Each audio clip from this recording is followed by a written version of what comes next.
far end of town where the grickle grass grows, and the wind smells slow and sour when it blows, and no birds ever sing excepting old crows, is the street of the lifted Lorax.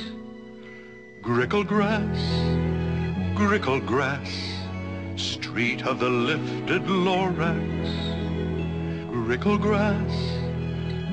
grass, somebody lifted the Lorax away. What was the Lorax, and why was it there? And why was it lifted and taken somewhere from the far end of town where the grickle grass grows? The old Onceler still lives here. Ask him. He knows. You won't see the Onceler. Don't knock at his door. He lurks in his lurkim on top of his store. And on grickly midnights in August, he peeks out of the shutters, and sometimes he speaks and tells how the Lorax was lifted away. It all started way back, such a long, long time back. Way back in the days when the grass was still green, and the pond was still wet, and the clouds were still clean, and the song of the Swami swans rang out in space. One morning I came to this glorious place. Then I saw the trees, the truffula trees, the bright-colored tufts of the truffula trees, mile after mile in the fresh morning breeze. And under the trees, I saw brown barbaloots frisking about in their barbaloot suits. Under the trees, happy-dappy barbaloots. Under the trees, in our barbaloot suits. Under the trees, eating truffula fruits. Boldly succulent, mellifluous, deliciously mellifluous, sweetly succulent-fluous, truffula fruits.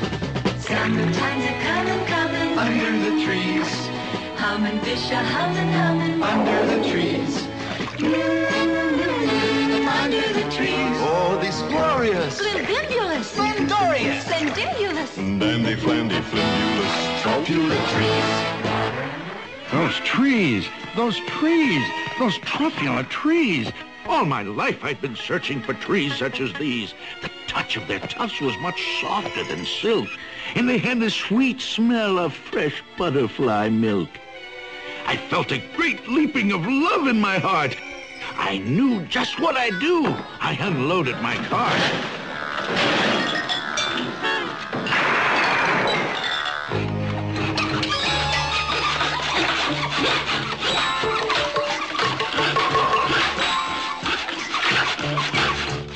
In no time at all, I had built a small shop. Then I chopped down a truffula tree with one chop.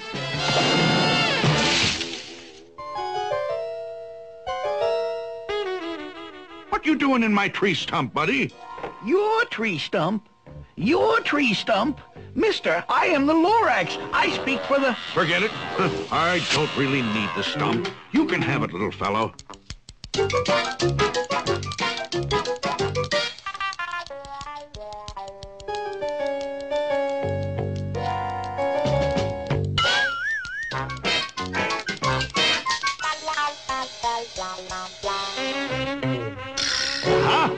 Just enough to finish the cuffs.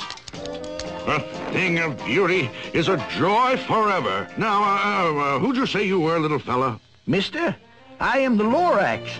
I speak for the trees. I speak for the trees have no tongues.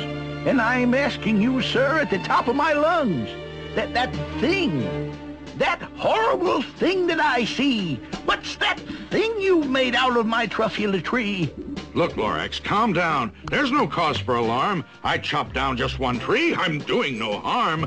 This thing is most useful. This thing is a need, a fine something that all people need. It's a shirt. It's a sock. It's a glove. It's a hat. But it has other uses. Yes, far beyond that. You can use it for carpets, for pillows, for sheets, or curtains, or covers for bicycle seats. Sir, you're crazy. You're crazy with greed. Well, there's no one on earth who would buy that fool's need.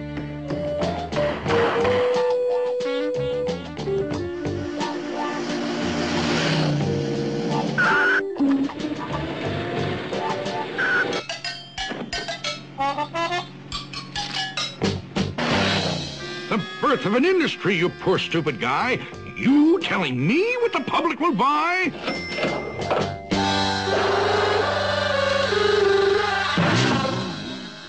Please, I object in the name of the trees. All complaints will be filed in this box, if you please. Now I'd reached the stage where the potential was known. This business was too big for one Onceler alone, so promptly I built me a radiophone. I called my brothers and uncles and aunts, and I said, listen here, here's a wonderful chance for the whole Onceler family to get mighty rich. Get over here fast, take the road to North Nitch, turn left at Weehawken, and sharp right at South Stitch. Don't stand around talking, turn left at Weehawken, to the Onceler's house we go. Don't waste your time talking, turn left at Weehawken, to the house of a glorious Onceler we go. Opportunities knocking, there'll be no more squawking. We're gonna get rich, filthy rich. No more holes in our stocking, turn left at Weehawken, to the house of a glorious Onceler we go. Gentlemen, I wish to speak for the trees. Here are some facts to cogitate and ruminate. It takes 10 months for a truffula seed to germinate. It takes 10 long years before the seed grows into a sapling. It takes 10 more years.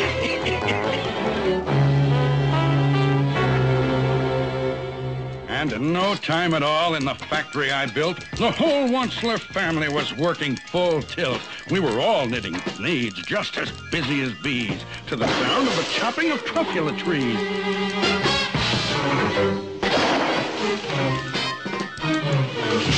Then, oh, baby, oh, my business did grow. Now chopping trees one at a time was too slow. So I promptly invented my super axe hacker, which whacked off 4 truffula trees in one smacker.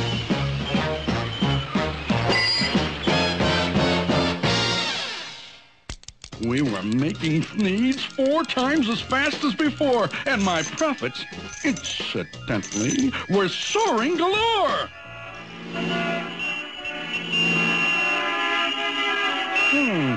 Inadequate roadways. I want a 4-lane highway over there. Instant Roadway Company at your service, sir.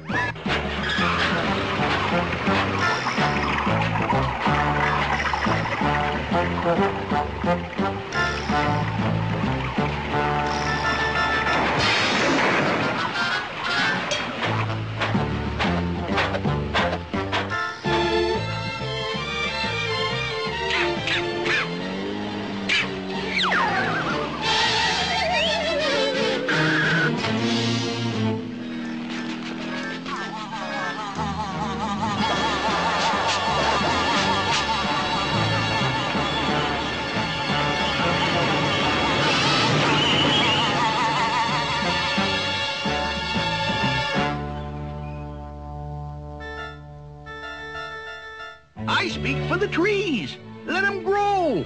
Let them grow. But nobody listens too much, don't you know? I speak for the trees, and I'll yell and I'll shout for the fine things on earth that are on their way out.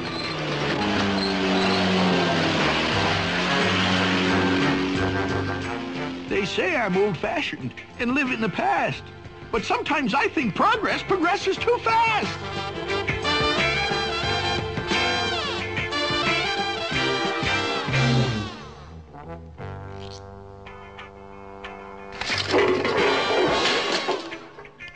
They say I'm a fool to oppose things like these, but I'm going to continue to speak for the trees.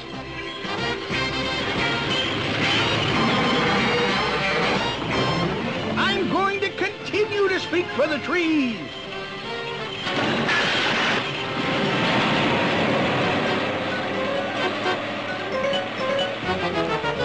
It's always fair weather when good monsters get together. I'm going to continue to speak for the trees.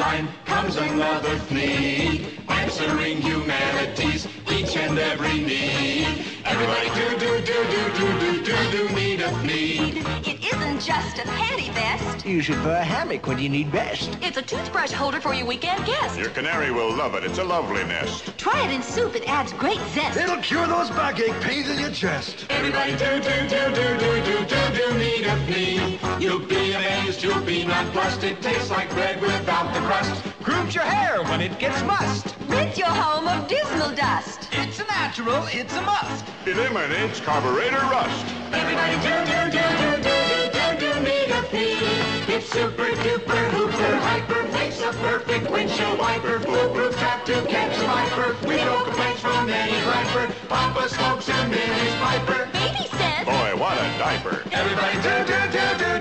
Everybody do. Everybody do need a need.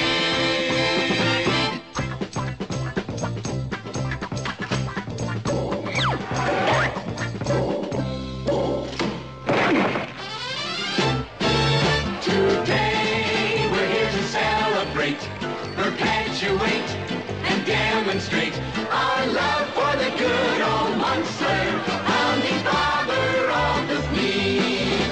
3 cheers for the good old Munster. Georgie Washington of the Fleet. Very heartwarming. Very heartwarming. Oh, place your hand upon your heart and recollect his humble start.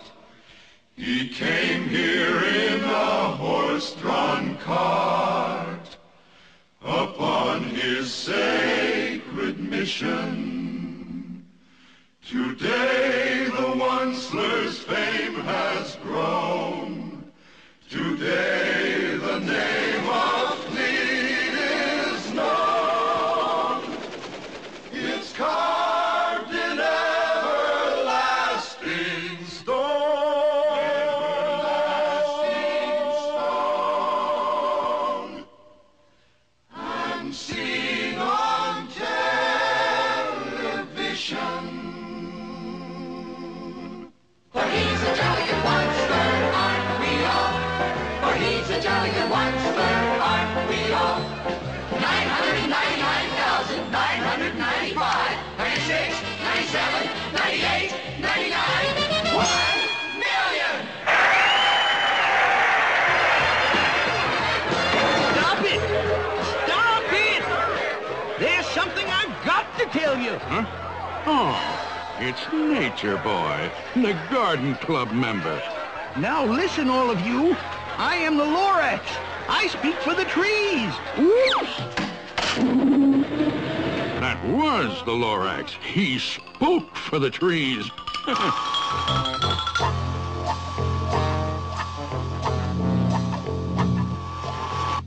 Miss Funzler, Miss Funzler.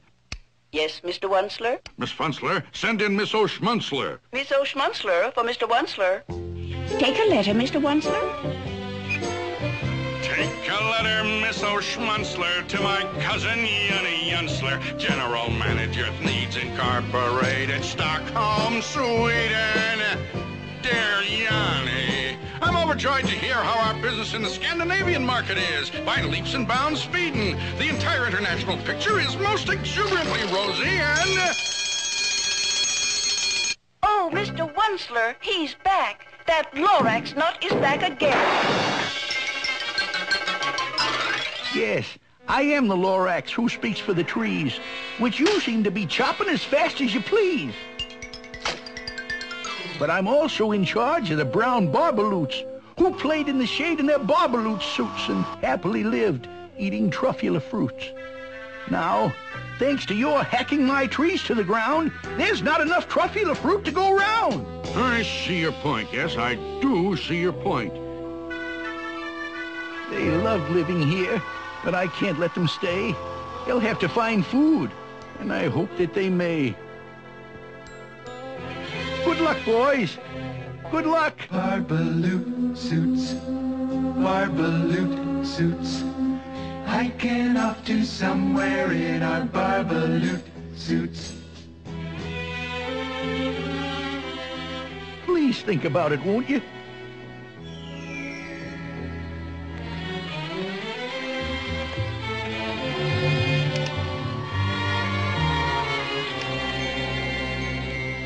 Every once in a while I sit down with myself asking, Onceler, why are you a onceler? And I cringe, I don't smile as I sit there on trial asking, aren't you ashamed, you old onceler? You ought to be locked in a hoose cow, you should. The things that you do are completely ungood. Yeah? But if I didn't do them, then someone else would. That's a very good point, Mr. Onceler. Progress is progress, and progress must grow.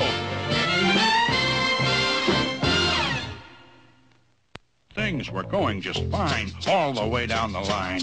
Needs were selling like hotcakes from Timbuktu to Texas. I was feeling quite relaxed in my good old solar plexus when he snuck out of a pipe. He was back with another gripe. Onceler, you're making such smogulous smoke. My poor swami swans. Why, they can't sing a note. No one can sing who has smog in his throat. And so, please pardon my cough. They cannot live here. I am sending them off. Where will they go? Where will they go? I don't hopefully know. Will there be another dawn, a sunrise for the Swami Swan? Exit, exit, Swami Swan.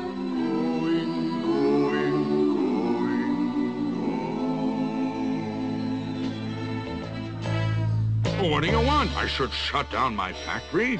Fire 100,000 workers? Is that good economics? Is that sound for the country?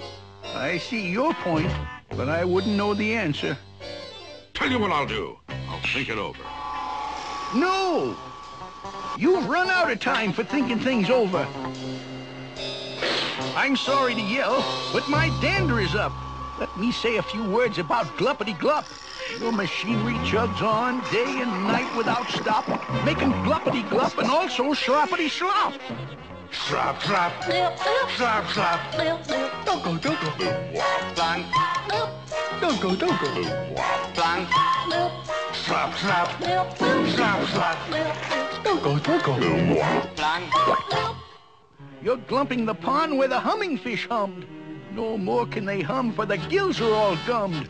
So I'm sending them off. Oh, their future is dreary. I hear things are just as bad up in Lake Erie.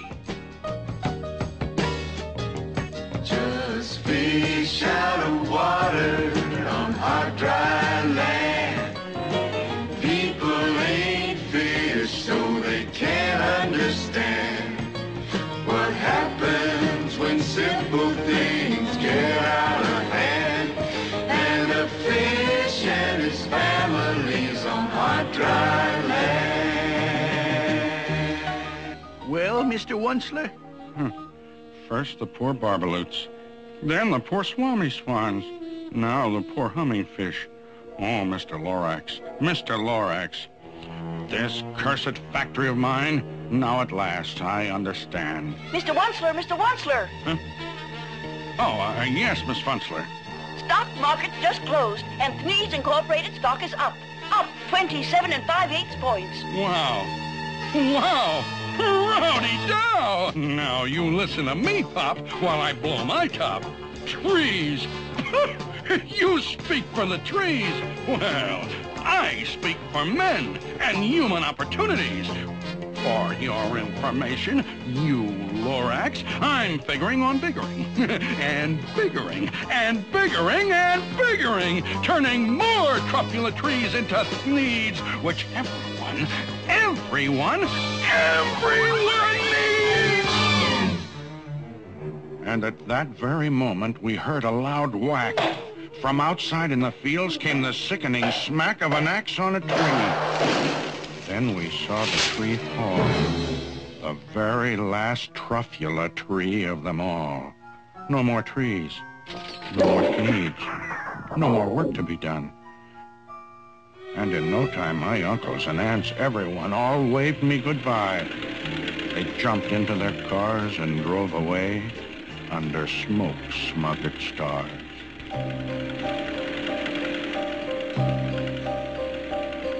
For he's a jolly good one, sir, aren't we all? For he's a jolly good one, sir, aren't we all?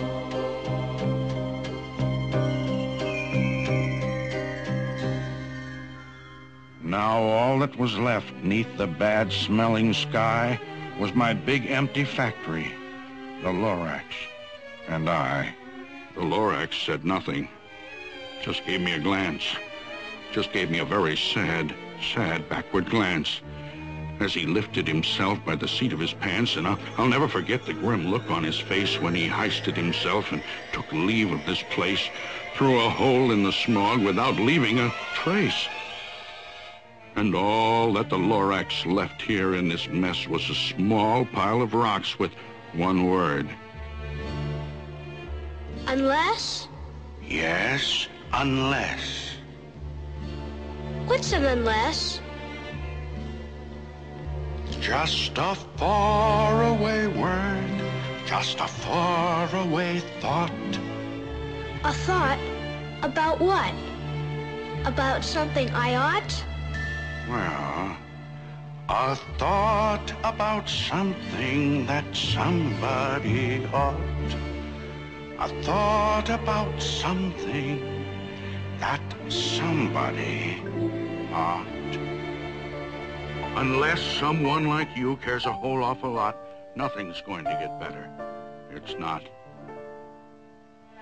Hold on a minute. Where is it now? Don't go, I've got something for you. Here it is. It's a truffula seed. It's the last one of all. Catch, don't muff.